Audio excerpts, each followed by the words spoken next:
Please start.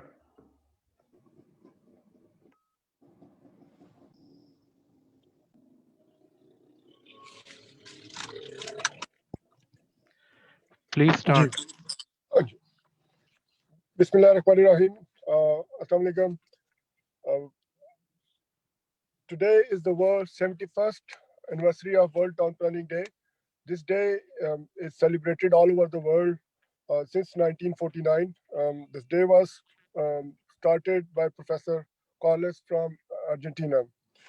Um, for the purpose to celebrate the World Town Planning Day, we have asked eminent professors, head of departments, and the person who are heading public institution in Pakistan to highlight the issues being faced by our cities and the town planning profession, and what are the possible remedies which we have been ignoring, and what are the way forward which we can adopt.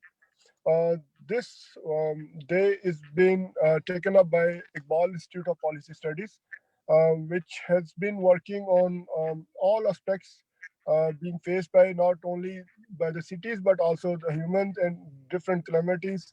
We have been organizing webinars and very important sessions on very crucial and critical topics all over the year, and especially during the pandemic.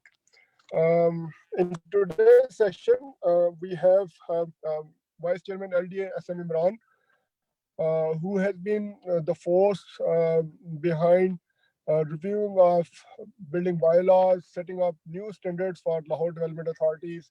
Uh, his emphasis remained on capacity building of Lahore Development Authority, and he has also initiated master plan of Lahore recently. With that, we have Dr. Amir Khan, who has been, he's a senior planner. He has been working at different levels in his career. He has been teaching at universities, and now is working as a consultant with UN Habitat. Dr. Abdul Wahid, he's head of Department of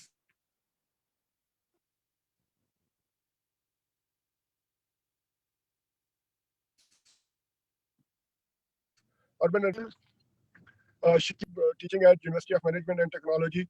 And then we will have Dr. Imtiaz Ahmed Chandio, who is head of Department of City and Regional Planning, Mehran University of Engineering and Technology. Um, I would request each and every participant, you will be having 10 to 15 minutes.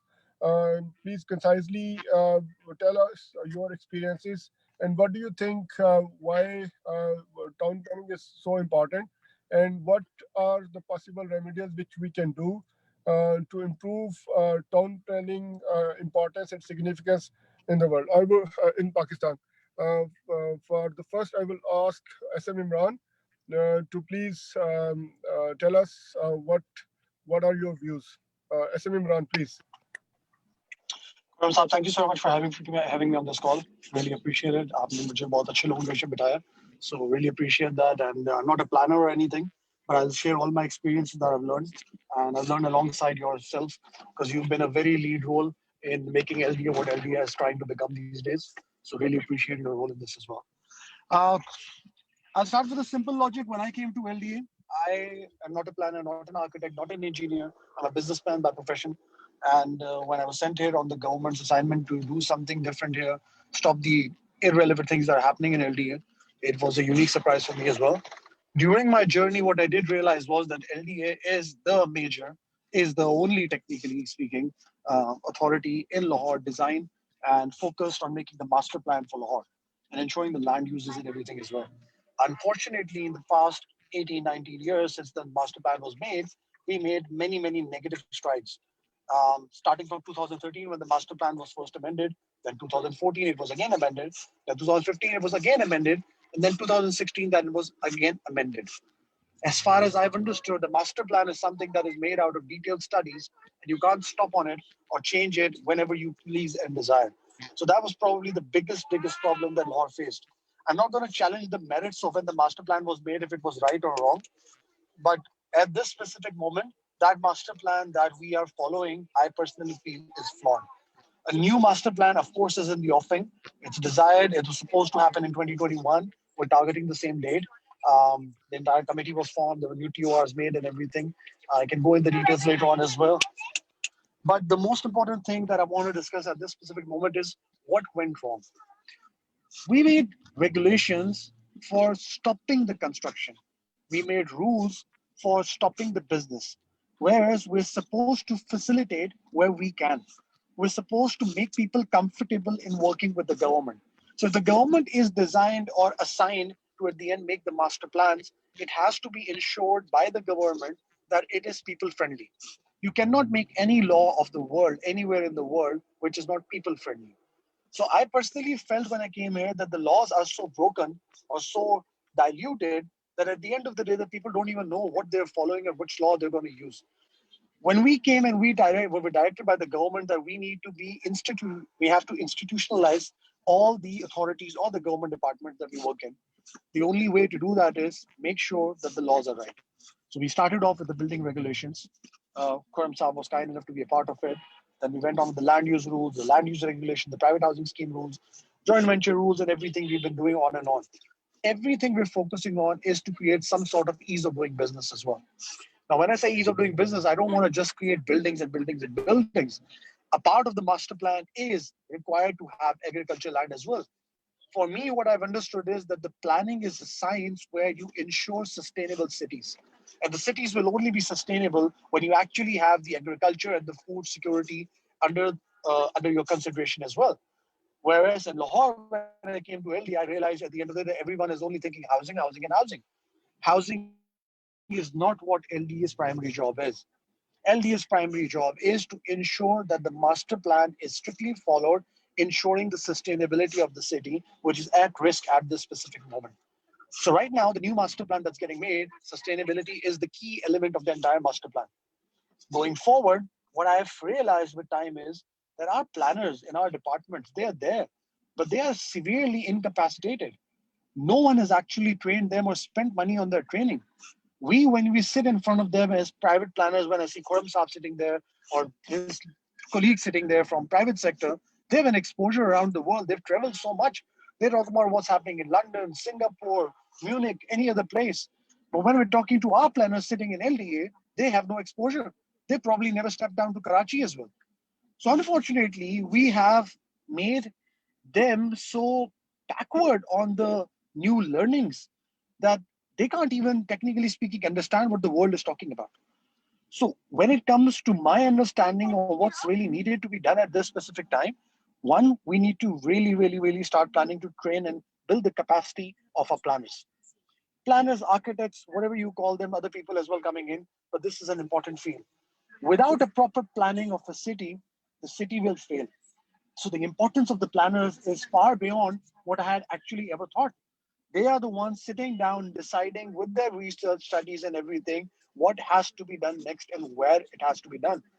It will help you with the environment as well. It will help you with the industry as well. It will help you with the economy as well. It can help you with the housing as well. It will help you with every single need of the people. People don't live in thin air. People live on this land. This land, if it is not properly organized, people will face problems. So as far as my point is concerned on what Karam Saab's question was, I would say ensure that the people get trained well, ensure that every sort of planning happens in the right format, in the right direction. If you do it in a haste, if you do it in the wrong way, and if you change it too much without proper surveys and studies, or taking the point of view of the right planners in consideration, our cities are bound to fail. And we're here to save the city, save the people, because at the end of the day, we're the government. Our prime responsibility is to the people and for the people. And we are here by the people as well. So that's my point on this. Thank you, Konsab. Sir, thank you very much. You have rightly pointed out that planners in Pakistan, and especially in public sector, they really lack the capacity to visualize how the city are going to grow up in 10 to 20 years. Although we do make master plan for some cities, not whole of built up area of Pakistan. At the moment, 80% of urban population in Pakistan, they are living without any sort of master plan or layout plan or action area development plan. So that is one concern, and at the same time, the capacity. You rightly said that when we talk about the civil services and any other department where there is the the professionals are being promoted, they have to go through a rigorous process. They do need to get training. Then there is an assessment process. But in case of planning, we don't have any such criteria, and people are just they get on job and retire from the same authority or the same institution without getting any further knowledge from anywhere, not only in Pakistan but also from anywhere in the world. Being planner, that's my personal experience as well. That if you need to practice planning in a right way, you need to travel around the world and see how. Sometimes we are trying to invent solutions which we think are going to be unique, but the world has already tested those innovations, and for some innovations they have rejected, and some of them are successfully being implemented, and they are being replicated in different part of the world. We will try that some courses to be introduced. PKP being heading town planning in Pakistan Council of Architects and Town Planners, we are also focusing on CPDs, continuous professional development of planners in Pakistan, which is at a very initial stage, but soon, inshallah, we will have that. And the planners, it will be mandatory for all planners that they should at least get a few trainings. They should at least attend few training sessions in any calendar year. Thank you very much, SM Imran. Now, moving forward, I would request Dr. Amir Khan. He has been working not only in Pakistan but Africa as well, and he has very diverse experience. And recently, he's been working with CPEC, which we all believe that is going to be a game changer.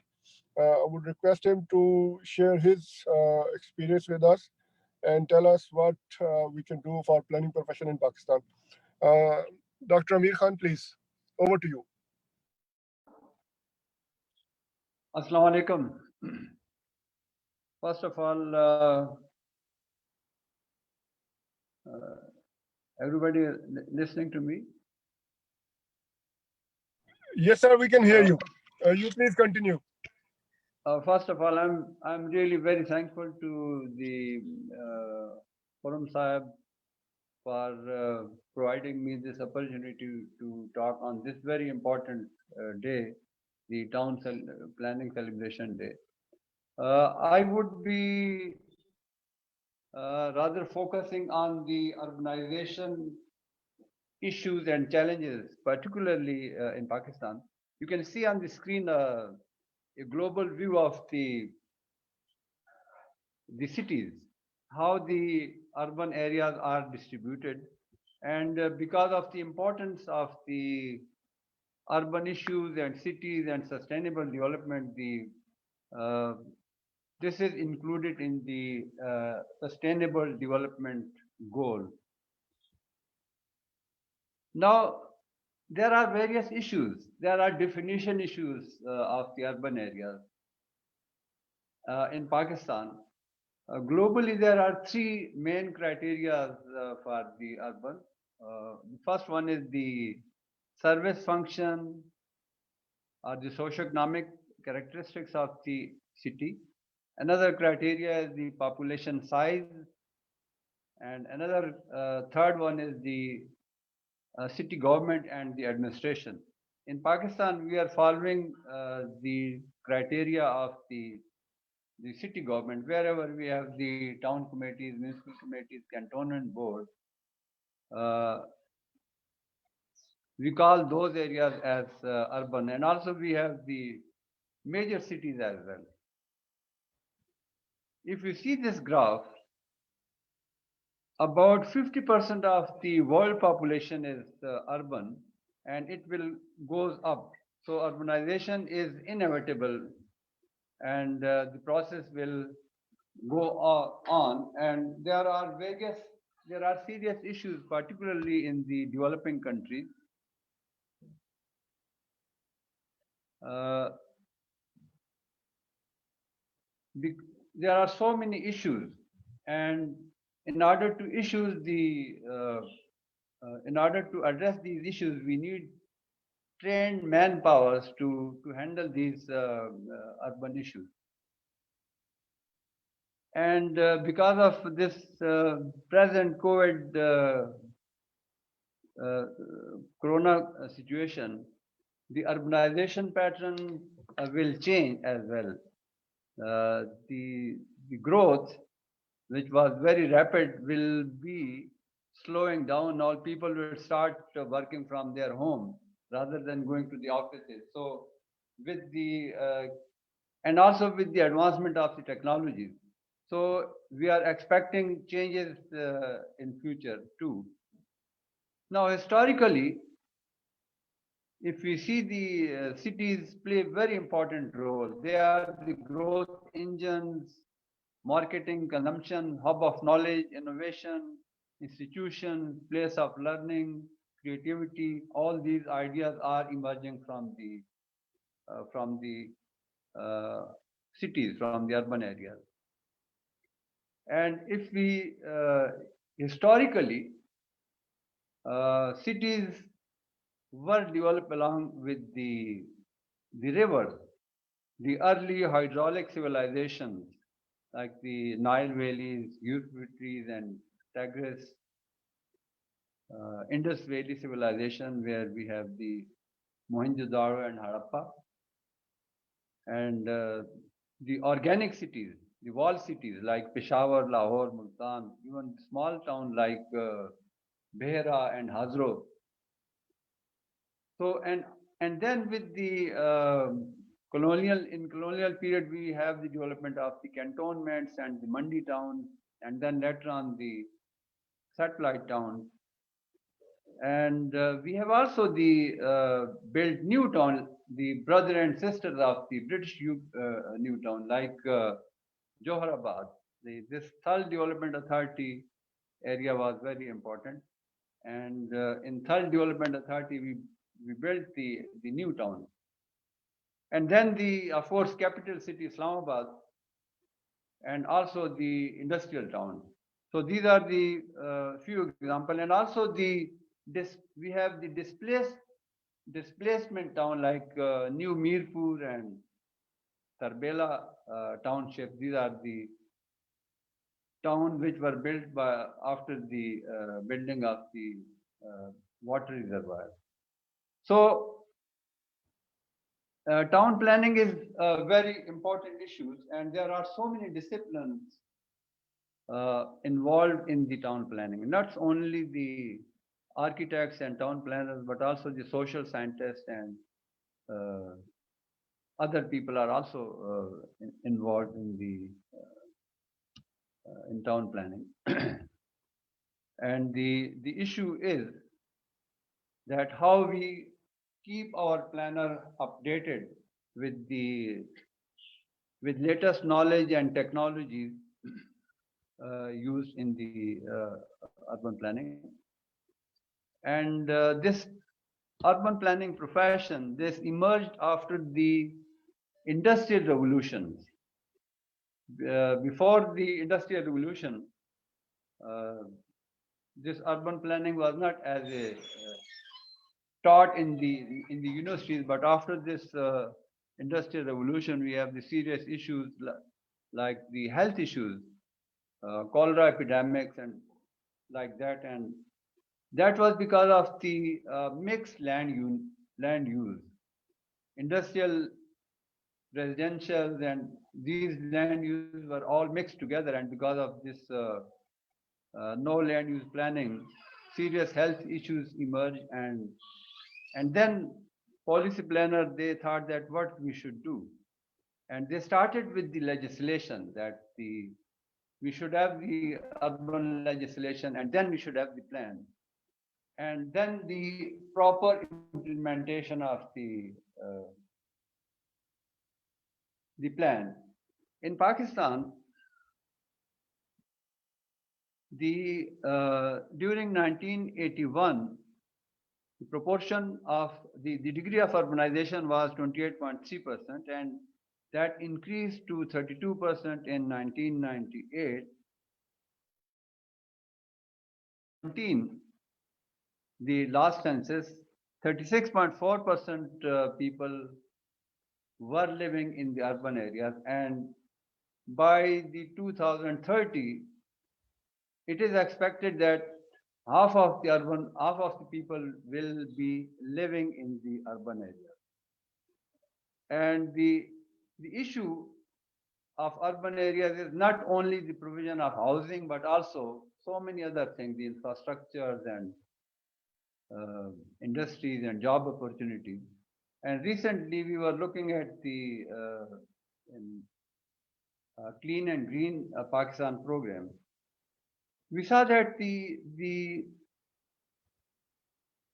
solid waste and liquid waste are the major issues. Rather, we are throwing the liquid waste into our water system just like that, and the whole of the rivers, the waters are now polluted, and that is one of the serious issues that has to be addressed. And also the solid waste. So wherever you go, you can see this solid waste everywhere. Now there is improvement because of this Clean and Green Pakistan program. Awareness is being created, and measures are taken to tackle the issues. But still, you can see the Lahore, you can see the big other cities. Look at our river Ravi; it's almost sewerage line. So these are the some of the very serious issues that has to be addressed. If you see the statistics, the cities are growing very rapidly. You can see the Karachi, Lahore, Faisalabad. These are the major cities, and all of these cities have the similar problem: the solid waste, the liquid waste, and the air pollution. These are the but one of the serious problem is the lack of. I can show you. If you see this map, the red dot shows that these cities, they have the master plans and the outline development plans. So planning is not a problem. We are very smart in as far as the plan preparations are concerned. But the issue is the implementation. And the major issue with the implementation is the legislative support. We prepare the plan, but we don't get these plans approved from the proper forum. So they are just like a documents. And so there is a need that we should get the proper approval. I can give you the example in UK that it is mandatory for every city, that every town, that they prepare the plan for 5 years, and then these plans are approved by the parliaments, and then they get the legal backing, and they get the legislative support, and then it is part of the law. So they implement that. Our cities are growing haphazardly. There is no land use plan. You can see whole of the Lahore is gone now. There is no agriculture. Agricultural land is almost finished. Rather, Lahore is now invading the neighboring districts like Sheikhupura and Kasur and Gujranwala. So we are losing a prime agricultural land. And there is a trend in Pakistan that all the urban development is being done towards in the fertile agricultural land, other than Rawalpindi and Karachi. Now there is a need to develop more new towns in those areas which are suitable.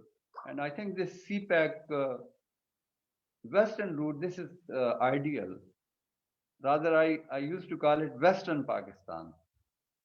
West of that lies toward the west of River Indus. So there is great opportunities that we should divert our development toward those areas, because there is no scope. In Lahore, how much you can develop? In Sheikhupura or in Faisalabad.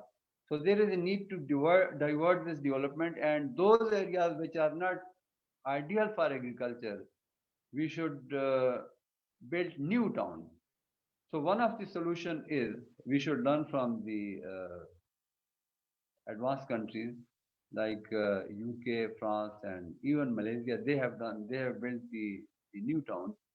So there is a need to develop the new towns, build new towns along the big cities.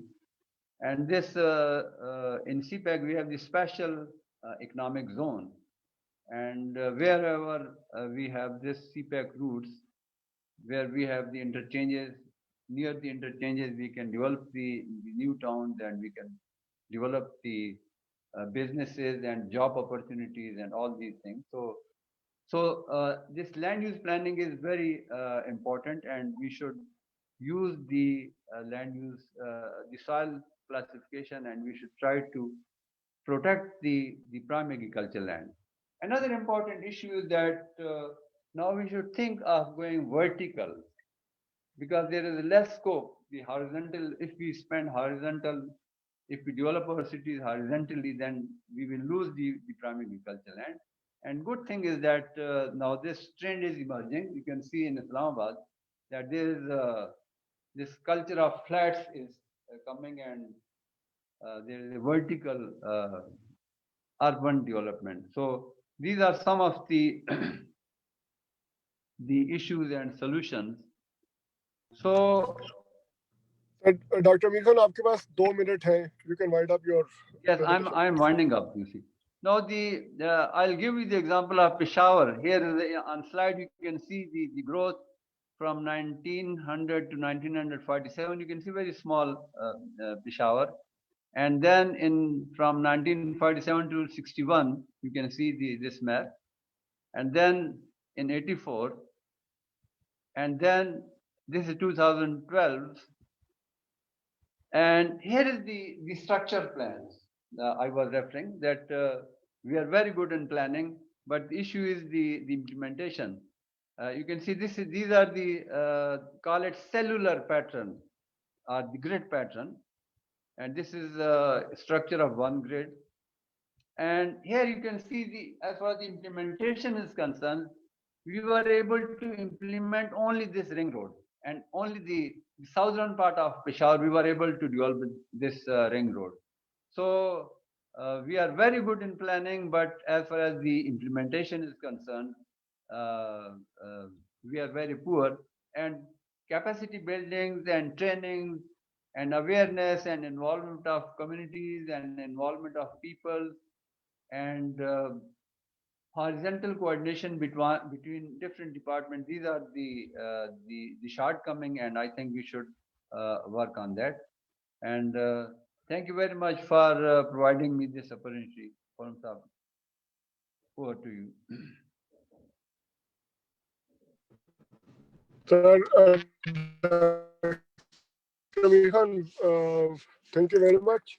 Highlighted this, especially regarding, as you mentioned, that we always have a plan, and those are basically failed just because of there is no capacity to implement. This is one of the most important challenges our cities are facing. In most cases, we don't have plans, and even if some cities they have developed some plans, they are not implemented in a true spirit. Next, I would ask Dr. Abdul Wahid, who's the head of Urban and Regional Planning Department at National University of Science and Technology. Dr. Wahid, over to you, please. Okay, thank you very much, Dr. Saab and Dr. Amir, and for highlighting such a wonderful presentation on urbanization. And of course, thank you very much, Khurram Saab, for providing me this opportunity to share my thoughts on town planning and of course the town planning issues related to Pakistan in particular. So, okay, let me share my screen first and then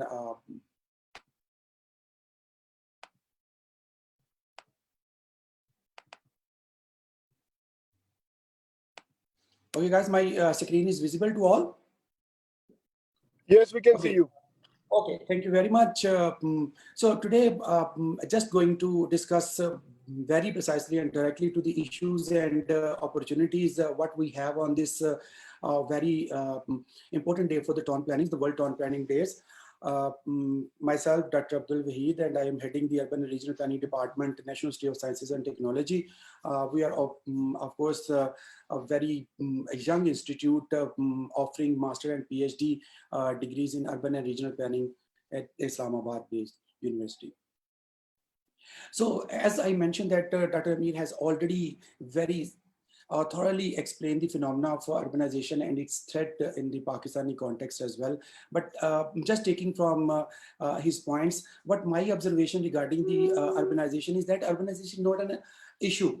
It is an issue if it becomes uneven distribution of result in undistribution population in the cities.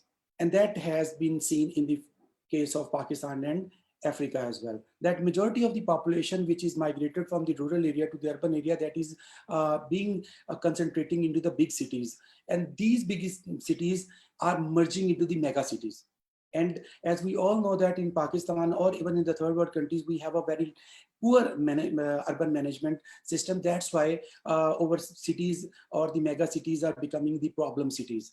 And it has been estimated that by 2030, we will have more than 43 cities around the globe, which will have more than 10 million population, which is just 10 in 1990. So you can see that what is the growth of these mega cities, and that is mainly because of the concentration of population into these big cities, and that is mainly because of the rapid urbanization, or rather to say that rapid uncontrolled urbanization into the third world countries. And it also been seen that the majority of these cities will be in Asia and Africa.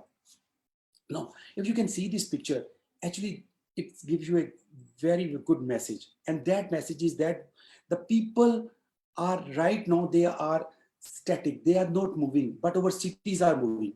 And if you can see that these megapolises, the distance between the rural communities, it's becoming reduced, and that is not mainly because that people from the rural area, they are fastly moving towards that, but the over cities are expanding in such a manner that they are reaching to those populations. So we need to control the spread of our cities as well, which is happening in the form of urban sprawl.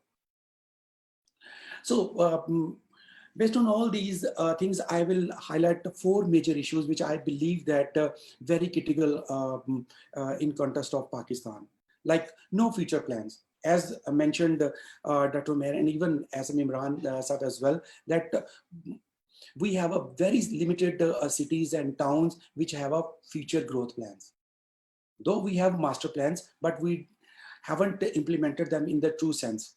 And as one of our student, very good student, Mr. Kadir, he has already finished his PhD research, and according to the findings, more than 80% of our cities and towns do not have the development growth plans. So we need to work on that. That is one of the critical area which leads to very important issue, another very important issue, that is the consumption or conversion of open spaces and agricultural land into the residential and commercial uses, which is already highlighted by Asam Imran Saab as well. So these 2 things are very, very critical, that we should have a master plan for our cities, which have a vision for the future, and that vision should be incorporate the concept of sustainability if you really want to survive for the future. And that is not possible without stopping the conversion of open spaces and consumption of agricultural land on this rapid scale for the housing sector. And Of course, as the previous slide from just continuing from the previous slide, that our cities has become mega problem cities, and that is mainly because of the poor service delivery in those cities. So our cities are not designed for such a huge population. So we need to work on that. We need to go for the new cities. And one of the greatest potential Pakistan is right now having is the CPAC, which I will talk in the later slide, that how it can provide the opportunity for the Pakistani planners so that cache this potential of CPAC and have a satellite towns along that, so that we can reduce the pressure of population on the big cities to become a mega problem cities. And then the last major issue, which in my opinion, is again hampering, and that is the extraction of building material. Usually what we are doing, we are extracting this building material from the peri-urban areas, or from the rich agriculture land, or from the territory which is very good with the vegetation. So we are consuming a lot of natural resources in that sense, and that is mainly because we are converting our land use into the residential purposes, which required a lot of amount of raw material. And of course, without any planning or without any SOP, we are doing it, and that is really hampering over overall vegetation and the built environment in the long run. And that is, all these points are directly affecting the sustainable development. And as you can see from this picture, that is the goal which is directly related to the urban planner, which is the sustainable city and communities, which is almost directly or indirectly related with all the others sustainable development goals. So we need to work into the previous areas in particular, and all the other related areas, so that we can achieve the concept of sustainability in the true sense. Otherwise, it will be just a word on the written the reports, that sustainable plan, sustainable development. So without taking into the consideration of the major problems, we can't achieve that. Similarly, as I mentioned, that we have a lots of opportunities right now. The present federal and provincial governments taking urban development seriously, and their focus is on sustainable and smart urban development, as the Vice Chairman LDA also rightly pointed out, that how the different local governments and the federal governments is focusing on sustainable and smart urban development. And also the point highlighted by Dr. Amir about the vertical growth, and I'm just adding to that, but not only the vertical growth, but the smart vertical growth we need. And that is one of the opportunity that is being provided by the government. And now the planner has lots of more tools for their developing the cities, especially the cities with particular focus on smart city concept. And of course, with these, federal government is also keen to develop master plan of urban centers, and also encourage smart, resilient, mixed use development.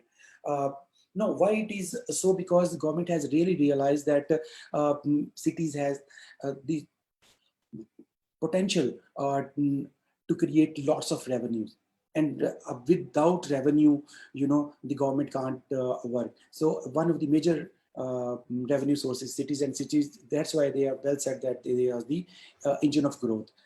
And third point, which is I would like to highlight, which is the opportunity, in my opinion, is the CPAC-led infrastructure development.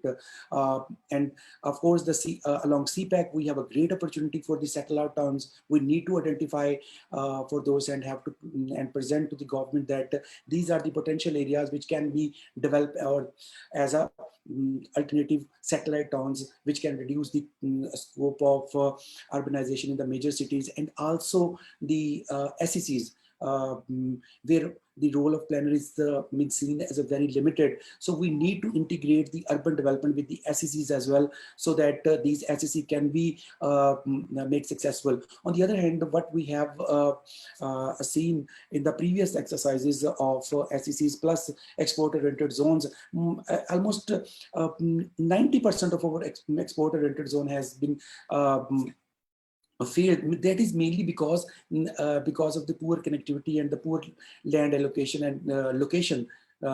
So we need to integrate those SECs with the existing urban development, and the in the regional context, they should be made connected so that their potential can be taken, and that would definitely contribute greatly to the prosperity of Pakistan, and of course the town planning profession as well, because town planner has to come up with their innovative ideas regarding the CPEC, so that CPEC can become more efficient and more effective for the development of overall Pakistan, and also it can become a source of town planning, new town planning era in Pakistan.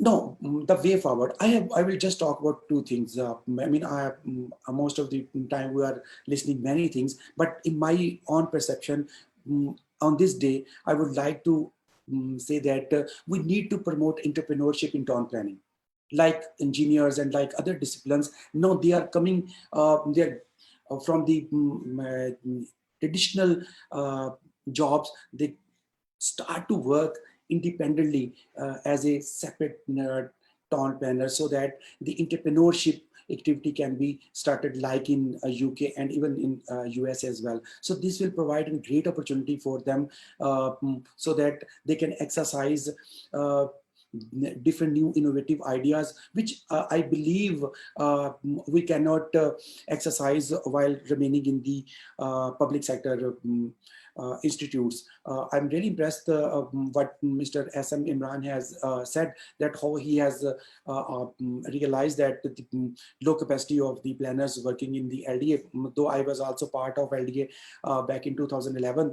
But you know, it is very good to say publicly that we have a low capacity, but unfortunately no effort is already been made to promote the efficiency or the capacity of the local planners. I mean, I'm not talking particularly the LDA, but almost everywhere in Pakistan. So we need to upgrade their skill level as well, and that is done with respect to smart city, mixed use development. We are making bylaws which is facilitating smart city, mixed use development, or sustainability. But you know, we have to have a new skill set for our urban planner as well. So these are the two of my suggestions which we need to incorporate to make the town planning profession more efficient.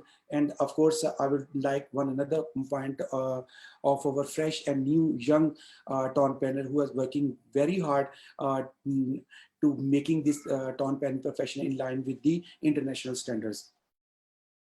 So thank you very much for the time, and thank you very much and congratulations all of town planning community on this very significant day in town planning. Thank you. Dr. Abdul Bhai, thank you very much for giving a very valuable, highlighting very valuable points, and emphasizing on what we have been, what mistakes we have been doing, and how we can improve the overall image. Right, starting from the plan making to conversion. I was in States in early 2000s, and I came to know that in New Jersey, they have the council have started to buy the build-up properties, which were going for sale. They used to buy, and they were started developing open spaces within the built-up area. And somehow we are still fencing the way that our farmland is being converted to built-up area, and our least focus is on creation of open spaces and the conservation of farmland. With the new rules and regulations, new policies being in place, I believe that things will improve a lot, but still there's a lot to be done. Moving forward, I will ask Mr. Nabil Shakil to please share with your views and points. Before Nabil Shakil, I would request you, I would like to move on to the next. I would like Shafiq Akbar, he has just joined us from the owner of Garana.com, and the person who is behind the Iqbal Institute of Policy Studies. It's his personal interest that the cities, specifically with the cities and the challenges our cities are facing, the Iqbal Institute Policy Study is going to help and drive the policies. For that matter, we have been working on national urban policies for over a year now, and it is being compiled, and inshallah will be doing a session on this, and after consultation with a lot of consultation has been done, and now it's been it's ready to be shared with all stakeholders. Mr. Shafiq Akbar, please share your ideas with us, and that how town planning specifically in case of Pakistan is affecting overall the businesses, and what we can do in order to improve the overall situation. Thank you Khurram साहब. First of all मैं देख रहा हूँ आप गाड़ी से शायद ये मैनेज करें सारा कुछ, and that too on Sunday. तो ये जो एंथुजियाज्म है ये पाकिस्तान में कम मिलता है. तो thank you very much for that. And participants भी जो जिन्होंने संडे को अपना वक्त इसमें निकाला है, thank you very much for joining. Iqbal institute of policy studies जो है उसका जो मकसद है वो यही है कि जो हमारी पॉलिसीज पाकिस्तान के अंदर हैं, पहले तो देखा जाए कि कौन सी पॉलिसीज नहीं हैं और उनके लिए जो फैक्ट फाइंडिंग करनी है और पॉलिसी फॉर्मुलेशन, उसके लिए हम अपना काम करें, और फिर जो पॉलिसीज हैं उनको किस तरीके से बेहतर किया जा सकता है. जो आज का जो टॉपिक है इस पे मैं as a professional from the private sector, जो कि हम तकरीबन पूरी की पूरी जो रियल एस्टेट की वैल्यू चेन है, फिजिबिलिटी, स्टेट एजेंसी, उसकी marketing, sales, construction, infrastructural development, ये सारी करते हैं. तो प्राइवेट सेक्टर को मैं रिप्रेजेंट कर रहा हूँ इस वक्त.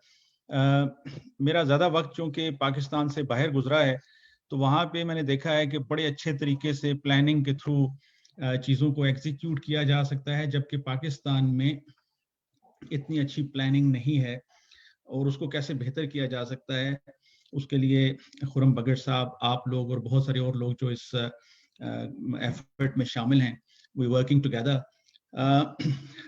जहाँ तक पाकिस्तान की रियल एस्टेट का ताल्लुक है, there has been a debate about Pakistan real estate, और इस वक्त मैं देखता हूँ कि प्राइम मिनिस्टर साहब का बड़ा फोकस है इस चीज़ के ऊपर कि जी रियल एस्टेट के थ्रू या कंस्ट्रक्शन के थ्रू पाकिस्तान की इकोनॉमी को रिवाइव किया जाए. अब डिबेट ये है कि एक साइड पे लोग जो हैं the advocates of for the real estate, you know, they always say real estate has got great potential, कि पाकिस्तान की इकोनॉमिक रिवाइवल के लिए हम रियल एस्टेट को यूज कर सकते हैं. And then real estate has got the great potential for job creation as well as industrial growth. And this is something which I advocate as well. On the other hand, we have people जो कि criticize करते हैं कि real estate में पैसा फंस जाता है, it basically is capital trap, और बहुत सारी, और it's not a very productive sector of economy. Fortunately, unfortunately, दोनों ही ठीक हैं. Why I say fortunately, because I believe, and there are so many other people who believe, that real estate has got great potential for the economic revival of this country and to provide sustainable economic growth as well in future, and for job creation and for industrial growth, and to for the exports as well. लेकिन on the other hand, ये भी बिल्कुल बात सच्ची है कि real estate के अंदर बहुत ज़्यादा पैसा जो है वो फंस रहा है, कैपिटल ट्रैप हो रहा है, और डेट कैपिटल जिसको हम कहते हैं. अब इसके अगर मैं थोड़े से स्टैट्स आपके साथ शेयर करूं, बिकॉज मैं खुद पॉलिसी, ये रिसर्च का स्टूडेंट हूं, मैं खुद my qualification is in policy making. तो हम फैक्ट फाइंडिंग या डेटा कलेक्शन बहुत ज़्यादा करते रहे हैं पिछले 2 से 3 साल में. उसमें इप्स ने बड़ा किरदार अदा किया है. मैं थोड़े से अगर आपके साथ फैक्ट्स आज शेयर करूं, Pakistan in the global GDP, Pakistan का हिस्सा है कोई 0.32 or 0.33%. Global GDP of 88 trillion, और पाकिस्तान को 300 से 325 बिलियन के बीच में होता है. Now the global real estate value is around 300 trillion.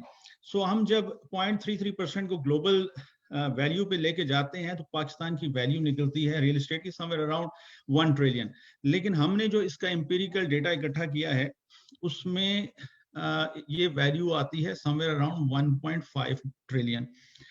अभी जो लास्ट रिसर्च हुई है, अनफॉर्चुनेटली पाकिस्तान में फैक्ट फाइंडिंग रिसर्च पॉलिसी के ऊपर काम नहीं होता ज्यादा।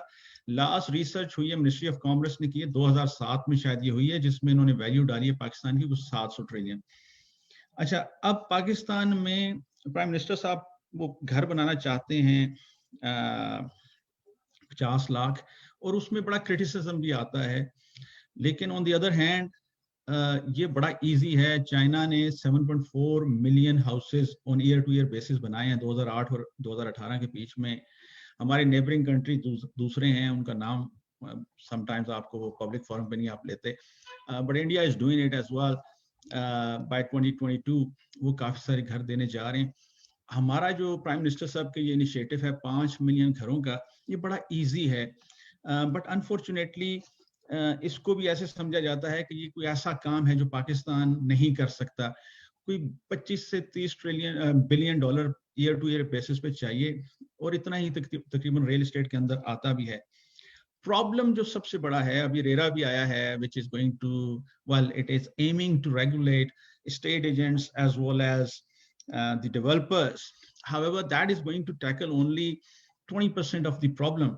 And let's say if the scale of the problem is, for example, 100 में से 70% problem है, capital फंस जाता है, तो उसकी reasons को study करना चाहिए कि ये कैपिटल कहाँ पे फंसता है, और किस तरीके से अगर हम इसी कैपिटल को अच्छे तरीके से प्लानिंग के थ्रू इन्वेस्ट करें, जहाँ पे हमें जो चीज़ चाहिए विच इज़ 90% सोशल हाउसिंग या लो कॉस्ट हाउसिंग या नया पाकिस्तान के जो घर हैं, और तकरीबन रेगुलर जो आपकी डेवलपमेंट है वो समवेयर अराउंड 10%, वो तो ये वही 25 बिलियन डॉलर बनता है।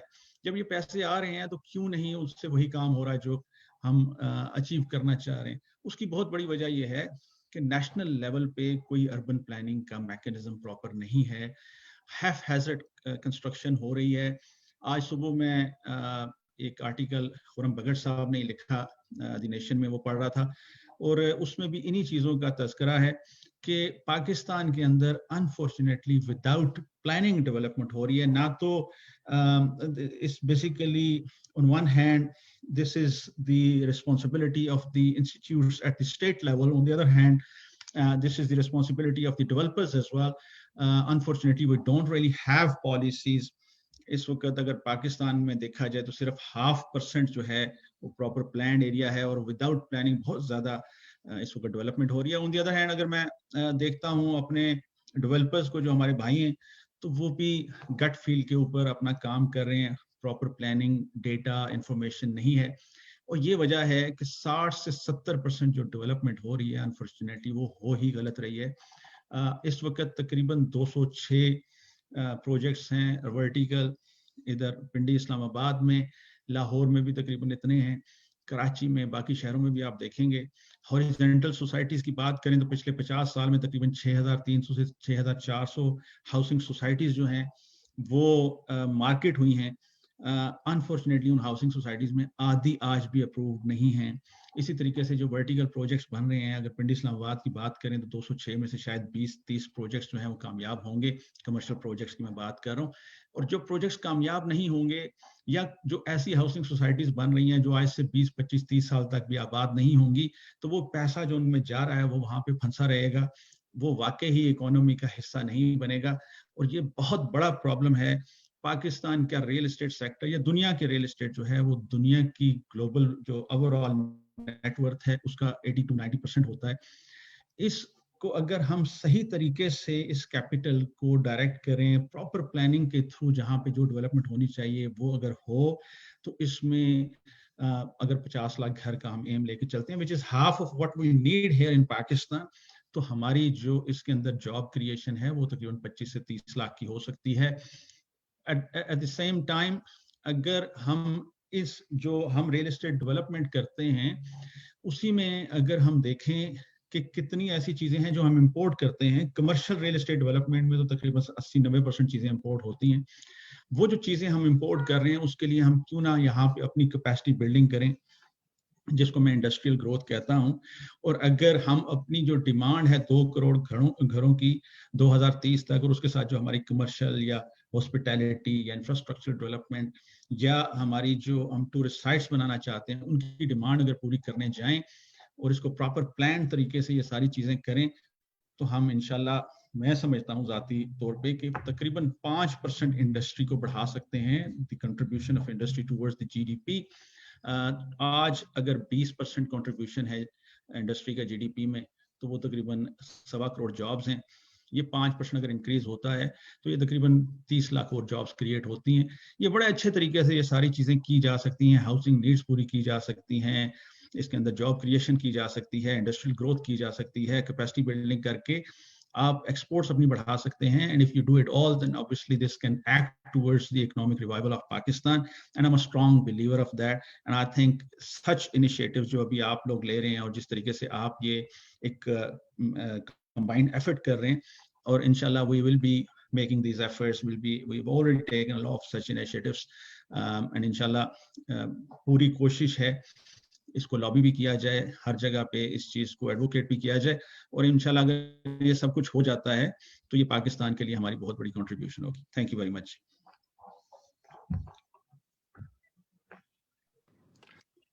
Sheikh Sab, thank you very much for giving your point of view. And you have rightly pointed out some facts which are quite alarming in case of Pakistan. The way we have been dealing with the situation in our cities, and as you said, the half of the area of Pakistan is planned, and rest of the development is being carried out without any plan and without any procedure being adopted. And that is the reason that our cities are lagging for basic infrastructure in most of the cases. We are doing some master plan. We have started recently, and we came to know that the basic water supply and sewer, whole of the town, there is not even a single water pipeline and not even a single sewer pipe laid there. So these, in such situations, we cannot say even that this is a city where you are living. Basically, those are the large size villages where the development has happened, and there is no one to take care of that. We are moving forward, and we have Mr. Nabil Shakil. He has recently joined University of Management and Technology. I would ask him to please share his point of views regarding World Town Planning Day. Nabil, can you hear us? Ji, Khurram sir, thank you so much. I'm going to share my screen, and is it visible to anyone? Yes, we can see you. Please Okay. move on. Okay. First of all, thank you so much for the nice presentations and giving me an opportunity to share my ideas, particularly on this important day. The topic of my talk is urban informatics. That can be very new for most of the planning community. And you might have listened these terminologies several times, but might be interesting for you as well as your planning community, particularly our young planners that are coming in future to deal with the urban challenges. So urban informatics is a way to design the cities that can talk back to you. So I have just arranged this presentation very quickly and briefly, because I will not go into details of each and every bullet. That will be like kind of series of lectures will be going. So I will say like urbanization and how urbanism has been converted to urban informatics. And then we will see some background, like where it came from, and some assumptions that urban informatics address, and they have like we need to follow some of the points to understand the urban informatics concept. Then to give it a practical touch, I will share a case study and event-driven community that has been used the urban informatics concept to develop a whole community.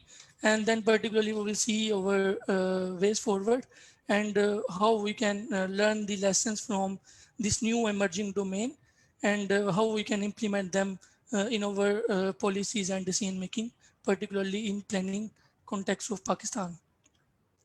So अभी तक जो हमारे experiences रहे हैं throughout the planning procedures, हमने ये चीज़ तो लर्न कर ली है कि problem can never fade away, बल्कि वही प्रॉब्लम्स हैं जो एक नई शेप में हमारे सामने आ जाती हैं in a worst condition. And we also believe cities are critical now, and we cannot solve our problem with the same methods, same techniques that we used to create those problems. And particularly definitely the problems, अगर मैं as example एक traffic congestion की बात करूं, तो आज से 10 साल 15 साल पहले भी हम ट्रैफिक कंजेशन की बात करते थे, और आज भी हम सेम उसी एक प्रॉब्लम को डिस्कस कर रहे होते हैं.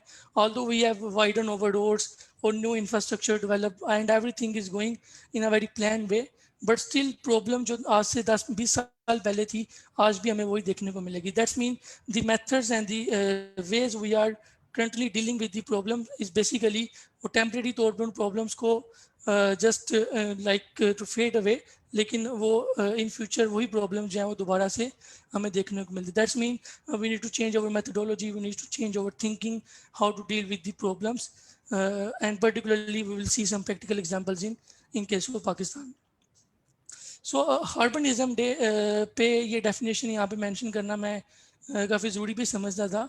सो what we till now believe urbanism is the interaction of the people with their built environment, and this is a formal definition that we most of the time study in the different books and in different debates as well.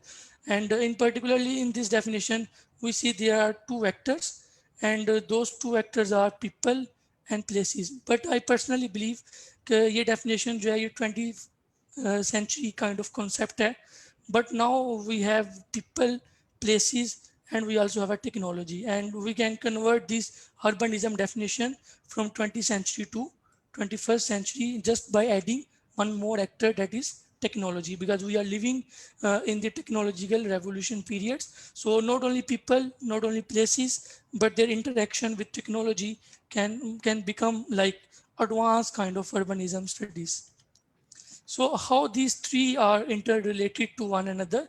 So if I go for the definition of urban informatics, so it's a kind of transdisciplinary field of research that definitely going to have three actors: people, places, and technology.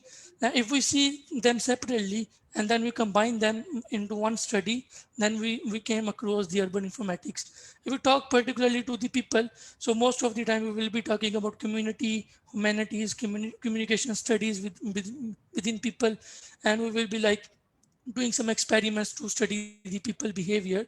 And particularly when we are talking about the places, we most of the time talk about urban design, architecture, and urban regional planning concepts. And particularly when talking about the technology, we came across data science, information network, and particularly the computing services that can be used to understand people and places both.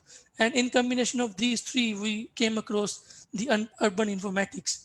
Now, if we make a link of these three actors, people with technology will become more clear when we are understanding human-computer interaction, and particularly the data that are being generated through social media, or maybe like people are moving, they are putting everything on Facebook, Twitter. So they are generating like millions or billions of observations within a day. So those people are particularly putting their activities through technology, and we being a planners can take them the million or billion observations to see how people are really behaving within a city. And particularly when technology and places come together, then we know we have location specific services, and also the concept of urban computation, that is like a future coming domains in the urban planning. We are still lacking here, but I hope with time we will be ignoring just the relation of people and places, but we will also relate them with the technology, and we will start applying the data mining, data science, and information technology concepts to understand how the people are behaving. So my research is most of the time is very less about the infrastructure and development, but I personally believe like understanding the people is the first step to make any policy, any decision making, because we are planning everything that will be like used by the people. So how the people are behaving within a city is the first step for us to understand before we go to the policy making, decision making, or making some plans or whatever the things that comes after the understanding of the people. So if you further see some formal definition of urban informatics, just to give you an introduction, So it's basically talk in the two different domains where you will see spatial statistical and you will see machine learning methods, and we will combine them, then we will get urban informatics. And particularly how we combine them, we need a big data that is relatively, again, I will say the challenge for Pakistani community was we don't have such kind of big data and database management services and management systems. And particularly that is the first thing that we required to move to the urban informatics. And then urban informatics will answer a lot of questions that our formal methods were unable to do. So just to give a background where it came from and where it is now and where it can come in the future. So urban informatics is relatively new field of study, particularly for the planning community of Pakistan. But it is not new if I talk about the worldwide. And whenever the people deal with computer and human interaction, so there is particularly the term urban informatics came from. So the first time an article was published in 1987 with the name of Information City that mentioned the term urban informatics. And particularly 8 years it took to just to understand what does this really mean.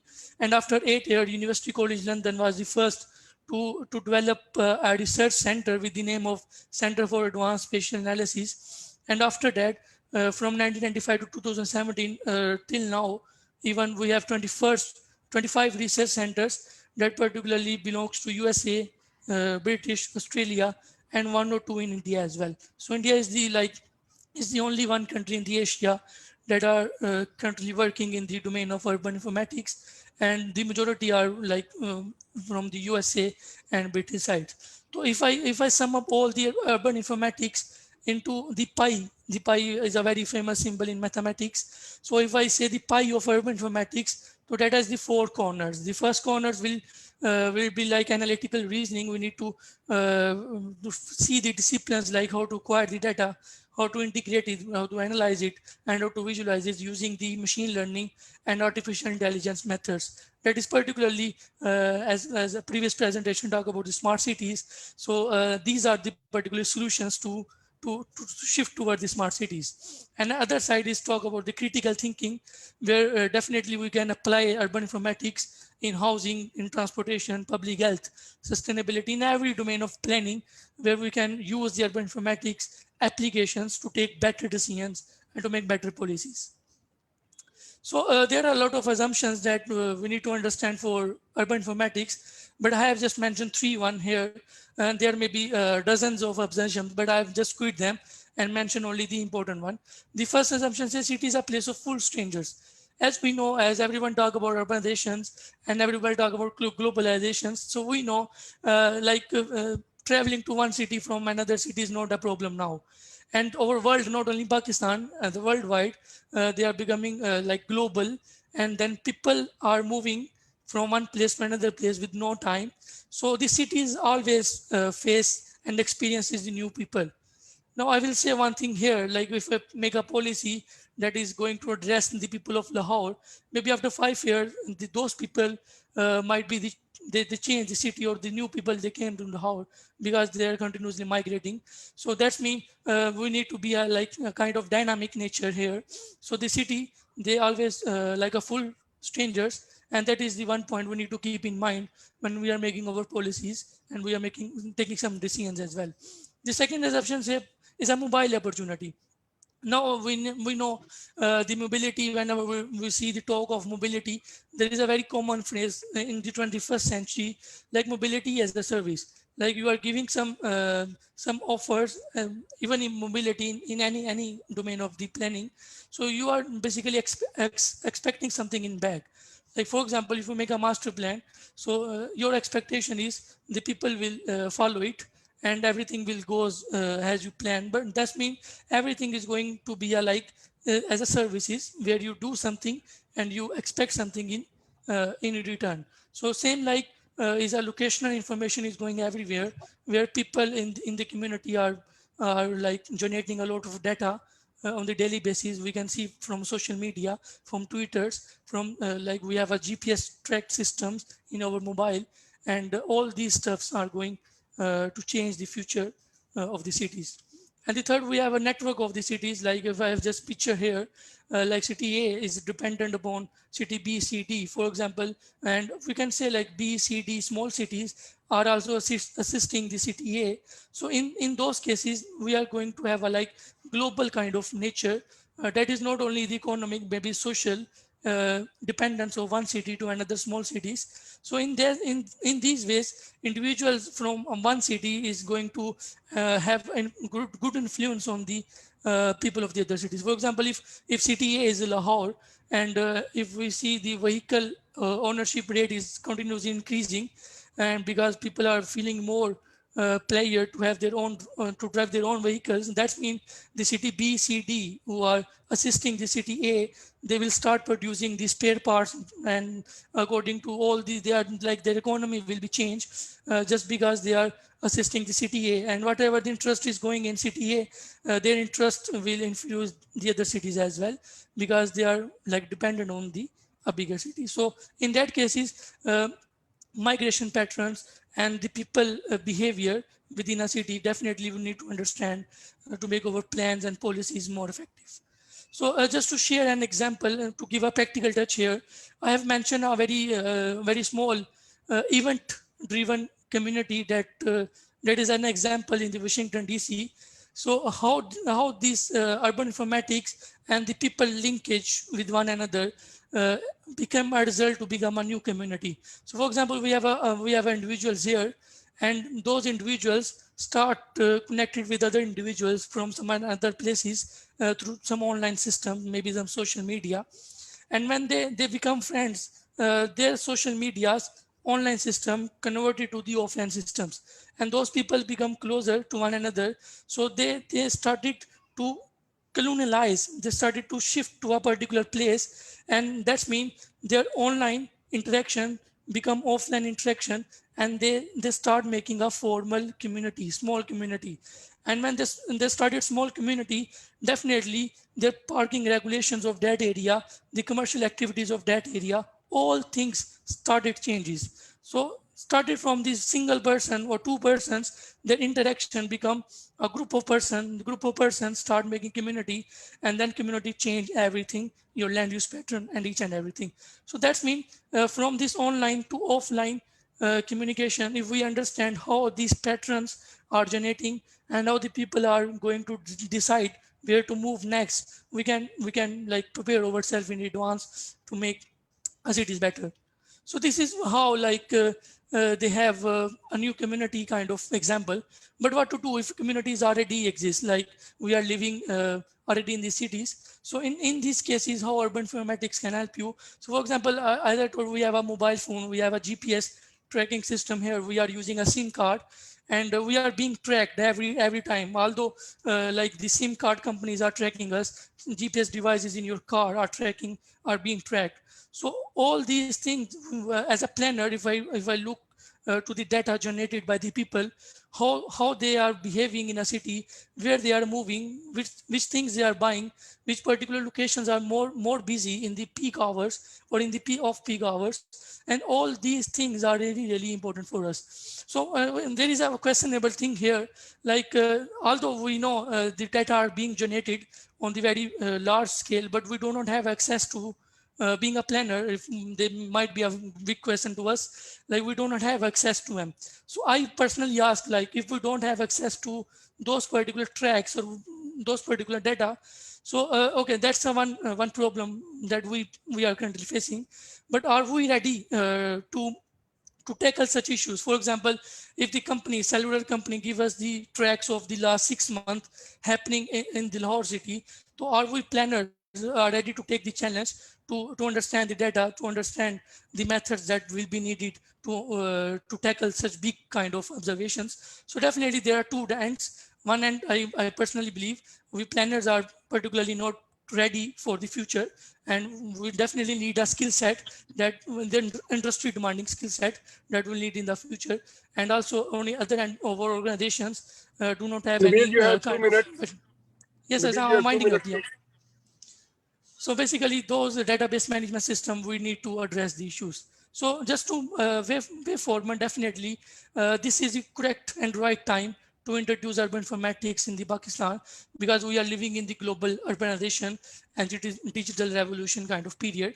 And particularly we can help the organizations to manage the big data, and then policymakers to get access to those data, particularly the planners, to make the city's operation, planning and development problems, to solve them and to uncheck the growth of the cities. And the third way forward can be, we can learn being a planner and visualization methods to understand the big data that are being generated by the community on the daily basis. So with this, I just end up my presentation here, and thank you again very much for giving this opportunity.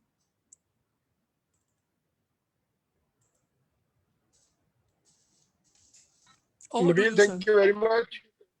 Thank you very much, Nabil. Thank you very much. As we have recently observed that all over the world, the information which is being than anything else. In case of Pakistan, we seriously lack on the basis of what we can plan for our future. Um, uh, as you said, that social media and the mobile apps, they are also playing a very significant role in terms of setting the people trends. Even the election in US, that has been shifted from one end to another end. So in the presence of digital era, we can do a lot of intervention which can significantly give some results to improve our cities overall infrastructure, and at the same time the living of the citizens that will be enhanced. Um, we have a couple of questions. As we were expecting Dr. Imtiaz Ahmed Chandio and Dr. Shakar Mahmood Neo to join us, but somehow they are unable to join us. Before we move to the closing, ask each member of today's session to give us your point of view in 2 to 3 lines. That what do you think? How we have talked about different problems in terms of capacity building, lack of master planning, lack of regulations, and absence of any initiative in terms of implementing SDG 11, SDGs overall and SDG 11 specific to the cities, and how we have failed to gather data in order to make any policy or plans for our cities. So I would like each and every participants. SM Imran has already left us because he has some other commitments. Each participant to please give your viewpoint so that we can give up our recommendations. First, I would like Dr. Amir Khan to give your point of view before we close the session. I think that as I said, there are some of the issues are very serious regarding the development of the cities and sustainable development. One is the land use planning. We have to protect this land resource because population is growing, but land is the same. So we have to learn how to use this land resources judiciously. And as I suggested, that one way is to go vertical, and other way is to divert development to those areas which are not good for the agriculture, but we have the land like Potwar Plateau. We have good example of Islamabad. This Islamabad and Karachi, these two cities are developing where we don't have the prime agriculture land. But as far as the plain areas of Punjab is concerned, we should protect those land for our future for agriculture. Another serious issue in the urban area is that we are sending our liquid waste to the cities as it is. We should do some sort of some. This is very serious. हमारे सारे दरिया जो ना पीने के पानी को खराब कर रहे हैं. In KP, we are fortunate that we have the good water resource. But if you go to Karachi or if you go to the Sindh, and if you see the water and then you feel pity that look, people they are drinking this. So this is one of the serious issues, the sewerage system, the liquid waste. And of course, this solid waste, that is also very important, and we can Sir, involve the communities.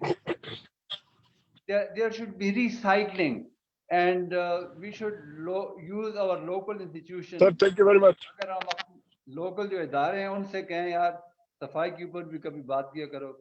इस्लाम में तो है ना कि निस्फ ईमान सफाई है, सफाई ना हुई तो निस्फ ईमान तो हमारा चला गया. हमारे जो इदारे हैं, जो एजुकेशन इंस्टीट्यूशंस हैं, we should put all these things in the curriculum so that बच्चे शुरू से ही जो है ना वो सीखें कि कैसे सॉलिड वेस्ट को कैसे फेंका जाता है या कैसे वो किया जाता है. तो these are some of the my recommendation. और कम्युनिटी को इन्वॉल्व Sir, करना है. sir, thank you very much. जब तक कि Sir, हम thank you very कम्युनिटी को much. इन्वॉल्व नहीं करेंगे कोई चीजें हो नहीं सकेंगी. Yes, sir. बहुत Thank you very शुक्रिया. much. Dr. Waheed, please. Ji, thank you very much, Khurram Sahab.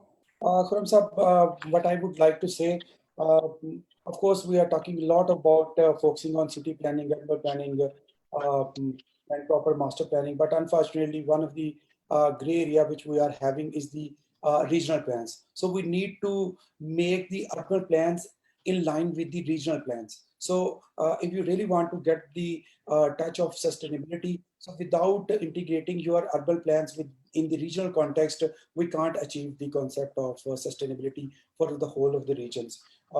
Secondly, I personally believe that we need to go for the satellite towns. It will not only ease the pressure on the major cities, but would also help us to translate the Naya Pakistan's project on ground, in fact. Because what we are facing in this program is the high cost of land. Especially we are focusing on the main cities. So if we have a alternative satellite towns, there will be a proper planning for those 5 million houses. So it can be achieved in a very good manner as well.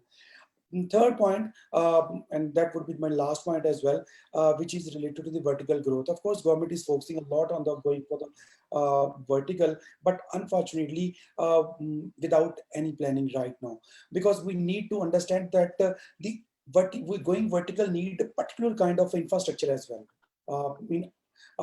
Service infrastructure. So we need to assess this requirement, and then we see that whether where we are going, we are planning the vertical development, if it is supported by the existing infrastructure. If it is not, then it should be integrated. It should be provided before we can go vertical. Otherwise, what will happen? It will create lots of problems. And of course, going concrete in the city always result in another very major issue, that is the flash flooding, which will definitely decreasing the groundwater level even in almost all part of our major cities. And of course, the availability of water in Islamabad, Karachi, or even in coming days, we will see this in Lahore and other major cities as well. So considering all these 3 points, I believe that we can attain the sustainability and make our cities more livable for the public. Thank you. Dr. Waheed, thank you very much. We have our last speaker, Mr. Nabil Shakil. Please, if you can share your point of views in 2 to 3 lines. Ji sir, इसमें मैं 2 point of view मैं रखना चाहूँगा सामने. उसमें जो सबसे पहला ये है कि चूँकि as we know we are like becoming smarter and smarter day by day, और हम स्मार्ट सिटीज़ की बात करते हैं. तो if I just put a land use, तो लैंड यूज़ जो है वो स्मार्ट सिटी का एक बड़ा थोड़ा सा पोर्शन है. इसके अलावा भी बहुत सारी चीज़ें हैं जो कि स्मार्ट सिटीज़ के लिए हमें चाहिए होगी. उसके लिए जो फ्यूचर डिमांडिंग स्किल्स हैं, सबसे पहले तो हमारे जो फ्यूचर प्लानर्स हैं वो उनको सिखाना पड़ेंगी. और उसके अलावा जो इंडस्ट्री लेवल ऑर्गेनाइजेशंस हैं उनको इम्पोर्टेंस बताना पड़ेगी कि बिग डाटा और जितने डाटाबेस मैनेजमेंट सिस्टम्स हैं वो पर्टिकुलरली ना सिर्फ मेकिंग या फिर एडवर्टाइजमेंट मेकिंग के लिए नहीं, बल्कि वो प्लानिंग कम्युनिटी के लिए भी बहुत ज़रूरी है. And we can integrate them in our planning policies and decision making. Nabil, thank you very much. Doctor Amir Khan ने बड़ा राइटली पॉइंट आउट किया कि हमारे जो सिटीज़ हैं उनमें इंफ्रास्ट्रक्चर नहीं है, और उनकी प्लानिंग के हवाले से हम कैसे जो नेचुरल रिसोर्सेज उनको कैसे डिस्ट्रॉय कर रहे हैं, उस पर ग्राउंड वाटर को भी पोल्यूट कर रहे हैं, और جو اریگیشن والا پانی ہے اس کو بھی ہم ضائع کر رہے ہیں. اسی طرح ڈاکٹر وحید نے ایمفسائز کیا کہ ہمارے ریجنل پلانس نہیں ہے.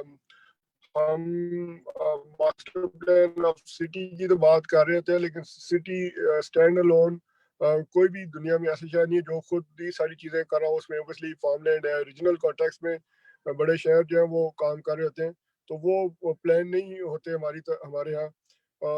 نبیل نے پوائنٹ آؤٹ کیا کہ اربن انفارمیٹکس ویری رائٹلی آپ نے پوائنٹ آؤٹ کیا, لیکن ہمارے جو پلانر ہیں اس میں ایک آئی ڈونٹ نو کیسے اس کو ہم ایڈریس کریں گے. دے if we talk about their the infrastructure and facilities and the office spaces they are working, وہ بھی اس طرح کی ہیں کہ ایون جو بالکل لوور ٹیئر کے جو کلرکس ہیں ان کے پاس بھی in some offices better facilities ہیں. تو in order to have artificial intelligence, جو big data کی آپ نے بات کی, ان کو اگر ہم نے انکارپوریٹ کرنا ہے اپنی اربن پلاننگ کی ٹیکنیکس میں, تو ہمارے پاس جو انفراسٹرکچر ہے وہ بھی ہونا چاہیے, ٹریننگ بھی ہونی چاہیے. Capacity to implement basic level کا جو ماسٹر پلان ہے وہ بھی نہیں ہوتی. تو سچویشن تو کافی گمبھیر ہے اوور آل اگر ہم اپنے سٹیز کی بات کریں یا پلاننگ پروفیشن کی بات کریں.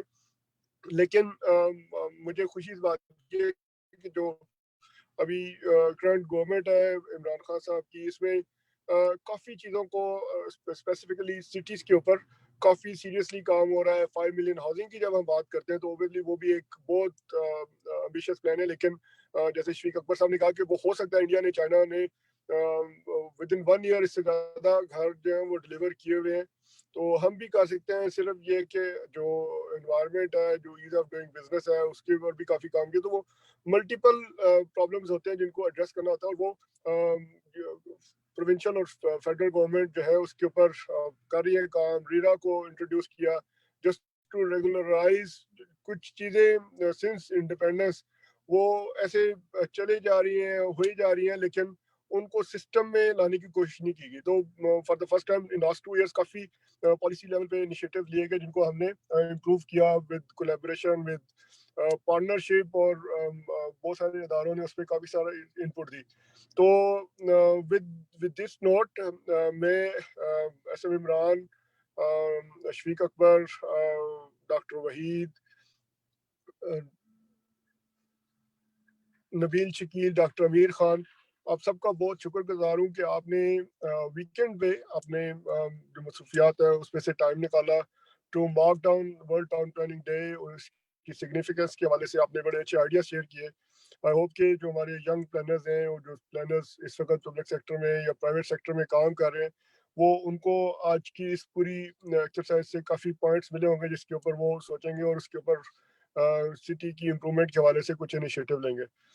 Thank you very much all gentlemen, and thank you to the ops team جنہوں نے ویکینڈ والے دن بھی یہ ہمیں فیسیلیٹیٹ کیا اور اس ویبینار کو پاسبل کیا, تاکہ ابھی اس ویبینار کا یہ بھی فائدہ ہے کہ پلانر اس وقت جو آسٹریلیا میں, یو کے میں, امریکہ میں, پاکستان سے کنسرن ہے, وہ ایسی ٹاکس کے تھرو وہ مستفید ہو سکتے ہیں اور اپنی جو رائے ہے وہ دے سکتے ہیں.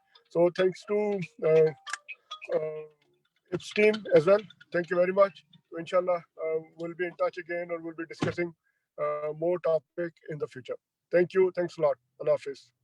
Allah Hafiz. Thank you.